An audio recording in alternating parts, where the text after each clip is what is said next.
En el año 1997, siendo nosotros primer año de medicina interna en el Hospital de Graduados de Filadelfia, recuerdo que nos hicieron una encuesta. Y era una encuesta a todos los residentes que en ese momento estaban haciendo especialidades en los Estados Unidos. Y decía lo siguiente: del 3, 2, 1, los 3 médicos que usted no quisiera ver. Los 3 médicos que usted nunca quisiera ver. Yo sé que el psiquiatra nadie lo quiere ver. Entonces, me va a mantener el gallo en la funda. La encuesta, uno ponía las 3 especialidades que a usted no le gustaría ver en su vida. Bueno, efectivamente, esa encuesta hablaba, estoy hablando del año 97, eso se debe haber publicado en 98, 99, por ahí. En tercer lugar, nadie quiere ver un neurocirujano. Nadie quiere ir donde un neurocirujano. En segundo lugar, nadie quiere ir donde un oncólogo. Pero en primer lugar estábamos nosotros, los psiquiatras. Porque el hombre, más que miedo a la muerte, le tiene miedo a perder la razón. Porque perder la razón es morir viviendo. Y eso justamente es lo que maneja la doctora Daisy Acosta. Ahora bien, y es donde queremos ir en esta segunda parte, porque nos quedamos un poquito fuertes en la primera. Doctora, ponerle el sello de demencia multiinfarto, demencia vascular, como se le llama ahora, de demencia mixta, Alzheimer, demencia de Pick, demencia de Lewy, demencia de cualquiera de esas, las irreversibles, como son la vitamina B12 y ese tipo de cosas, la deficiencia, ya es un sello de que se acabó la vida. Por eso estoy aquí, porque no es así, Héctor. Tú puedes vivir con demencia 20 años.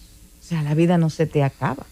Tenemos que en lo que la ciencia busca para encontrar una cura, porque la va a haber, tenemos que aprender a cuidar y hacer que la calidad de vida de esas personas en esos años que tiene vivo con la enfermedad sean productivos en su forma y que sean con calidad. Doctora, eso es muy importante. Doctora, pero si la ciencia no ha podido con un jodido bichito, un virito, que es una gripe, no hemos podido, la ciencia se ha vuelto un etcétera. Imagínese usted la cura del Alzheimer. ¿Qué tenemos? ¿Qué hay? Usted habló de una palabra que, modestia aparte, la iniciamos nosotros en el último congreso de psiquiatría hace 3 años. Psiquiatría de precisión, Precision Psychiatry. Usted dijo la palabra porque usted está en eso. ¿Qué hay? ¿Qué nosotros podemos hacer cuando le decimos a un paciente que definitivamente está entrando en un proceso demencial? Precisamente, dar el diagnóstico es una de las cosas más importantes.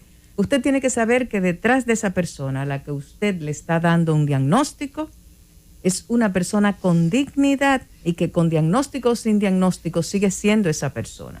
Porque las capacidades no se pierden tan pronto, Héctor. Las capacidades se van perdiendo lentamente. Entonces, nuestro propósito como médico es hacer que esas capacidades permanezcan vigentes el mayor tiempo posible. Y hay formas de hacerlo.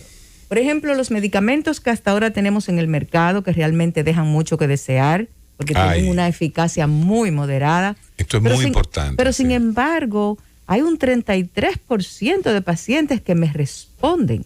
33. Así es. 1 de cada 3 pacientes que usted le pone, por ejemplo, los inhibidores de la colinesterasa, responden. La memantina, el donepezil. La pregunta es, ¿qué es responder? Ajá. Responder es que esa persona te va a permanecer, por ejemplo, con un MoCA de 20, de 22. MoCA es un test que se hace para medir memoria. El test de Montreal para assessment de la memoria. Exactamente. O un Minimental. No es de MoCA de allá donde son los... De MoCA, no, de Montreal. De Montreal.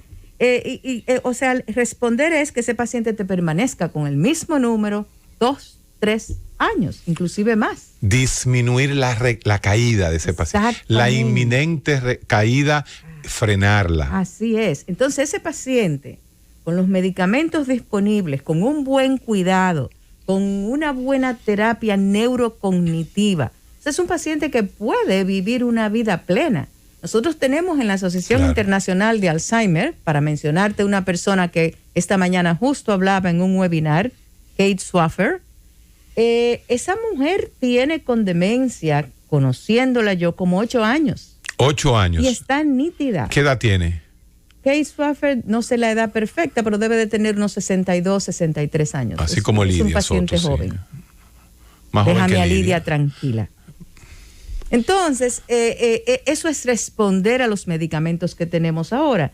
Y con un buen cuidado familiar, un acercamiento a la Asociación de Alzheimer, un paciente con conciencia de su enfermedad que se cuide, cuidando los factores de riesgo cardiovasculares que pueden hacer galopar la enfermedad.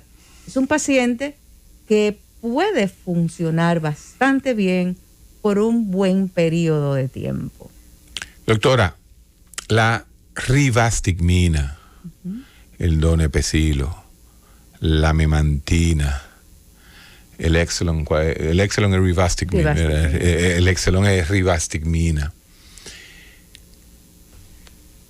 Se combinan, hay que comenzarlo uno a uno. ¿Cómo nosotros manejaríamos esto? ¿Cómo se manejan todos estos fármacos? Mira, los inhibidores de la acetilcolinesterasa, Héctor, ¿qué hacen? Actúan mientras hay neuronas que producen acetilcolina. Exacto. Por tanto, hay que darlo temprano en la enfermedad. Exacto. Y ahí la importancia de un diagnóstico temprano.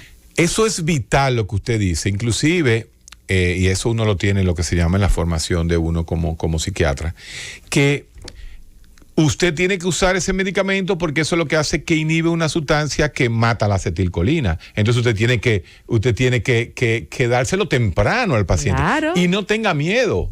Ahora bien, ¿quién debe recetar? Ay, mi madre, qué temazo me acabo de meter, doctora. ¿Quién debe recetar una rivastigmina? Mira, eso es muy importante porque la gente vive diciendo, ¿y quién es el médico que debo de buscar? ¿Hacia dónde voy? Exacto. Pues estamos hablando de una enfermedad del cerebro. Por tanto, estamos hablando de los neurólogos. Es una enfermedad de conducta. Por tanto, estamos hablando de los psiquiatras. Es una enfermedad del envejecimiento. Por tanto, estamos hablando con los geriatras. Esas son las 3 profesiones. Geriatra, psiquiatra y neurólogo. Así es. Y si usted, como es usted, geriatra y psiquiatra, en eso es que usted se especializa. Absolutamente. Eso es lo que yo hago, Héctor. Sí. Realmente mi práctica se ha reducido prácticamente a las demencias. No, doctora, usted no puede decir que se ha reducido. Se ha agrandado. Está bien. Porque tenemos ya gente especializada en eso nada más, que era vital. Sí, no, definitivamente hay muchas demencias. ¿Cuándo comienza el paciente a ser un paciente de psiquiatría geriátrica? Mira, al principio la enfermedad, lo único que tú vas a ver son los síntomas neurológicos, ¿verdad? La pérdida de memoria. Sí. Pero el paciente también se torna sumamente irritable. Es en la casa y dice, ¿pero y qué le está pasando a mami? Mami pelea por todo. Porque se le están olvidando las cosas. No, Héctor, es que tiene que hacer un esfuerzo sobrehumano para hacer lo mismo que hacía antes. Yo siempre comparo esto a un cisne. Tuve un cisne, ¿verdad? Precioso, todo majestuoso en el agua. Pero mírale las patitas por debajo del agua cómo van a millón para poderse mantener así. Eso hace un paciente con Alzheimer en estadios iniciales. Mantiene su función, pero todo es a base de un esfuerzo extraordinario. De manera que termina cansado, irritable, ansioso, porque todo cuesta demasiado. Y así comienza la enfermedad hasta que sucede un evento, como por ejemplo, ¿qué te digo? La muerte de alguien, un ciclón, qué sé yo. El COVID. No, pero el COVID ha sido algo terrible. Sí, eso ha desestabilizado a todos mis pacientes. A todos los pacientes geriátricos el COVID lo ha desestabilizado. Sobre todo con deterioro cognitivo. Ha sido muy, muy malo. Muy difícil. Pero, ¿qué te digo? Entonces la gente dice, pero mami estaba bien, papi estaba bien. ¿Y qué fue lo que le pasó? No, él no estaba bien. Él estaba funcionando a toda capacidad, usando toda su reserva cerebral hasta que un evento llegó y no pudo. Doctora, pero hay gente que comienza diciendo, concho, se me están olvidando los nombres. Mira, ya no me acuerdo el nombre del nieto. El hijo de María, mi hija, la más chiquita. ¿Cómo que se llama? Este mismo. Y esa misma expresión que yo estoy haciendo. Pásame la cosita. Pásame esa. ¿Cómo es eso? Pero hay otros que comienzan. Ay, doctor, y ese sí llaman una vez la atención. Bótame a la muchacha del servicio que me está robando. Exactamente, qué buen ejemplo. No me traiga de nuevo a los delivery que me están robando. El delivery me quiere matar. O tú te estás acostando con el muchachito del delivery. Así mismo es. Y no, esos celos, tanto del hombre como de la mujer. Claro, pero así comenzó la primera paciente con Alzheimer, Augusta D., que fue la primera paciente que Alois Alzheimer vio. Fue una celotipia, fue su primer síntoma. Alzheimer era alemán, ¿verdad que sí? Así es. Qué raro, que fuera alemán.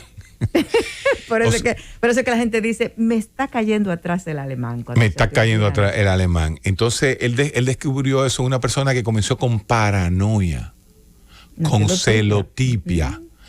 Fíjese que nada tiene que la gente diría, bueno, pero eso no tiene que ver con memoria. Inclusive, ahora, ¿qué pasa? Y ahí viene Kraepelin y dice, no, lo que pasa es que esa paciente, como decía la doctora Daisy, hizo una metáfora con el cisne. Ese paciente se está poniendo un esfuerzo más grande por entender el mundo, que hipervigila tanto el mundo, entonces se pone paranoico. Así es. Porque quiere estar atento a todo, porque no quiere que se le olviden las cosas, y ahí comienza la parte conductual, la parte ya, la alucinación. Las alucinaciones son parte de algún tipo. Si comienza con alucinación, eso iría más hacia un tipo de demencia que si comienza, por ejemplo, con pérdida de la memoria. Sí, definitivamente tú sabes que las alucinaciones, sobre todo las alucinaciones visuales, tienen mucho que ver con las demencias subcorticales. Las demencias tipo de cuerpo de Lewy, parkinsonianas, muchas veces por ahí comienzan. Pero igual puede verse en enfermedad de Alzheimer. Así es. Después de esta pausa, porque la verdad que es para quedarnos aquí en esta cátedra, vamos a hablar un poquito de esa demencia que usted acaba de mencionar de último. Porque esa demencia tiene una complicación. Y es que la mayoría de los medicamentos que lo usamos para el Parkinson, entonces nos produce paranoia. Después de esta pausa, la complicación que hay con el paciente de Parkinson.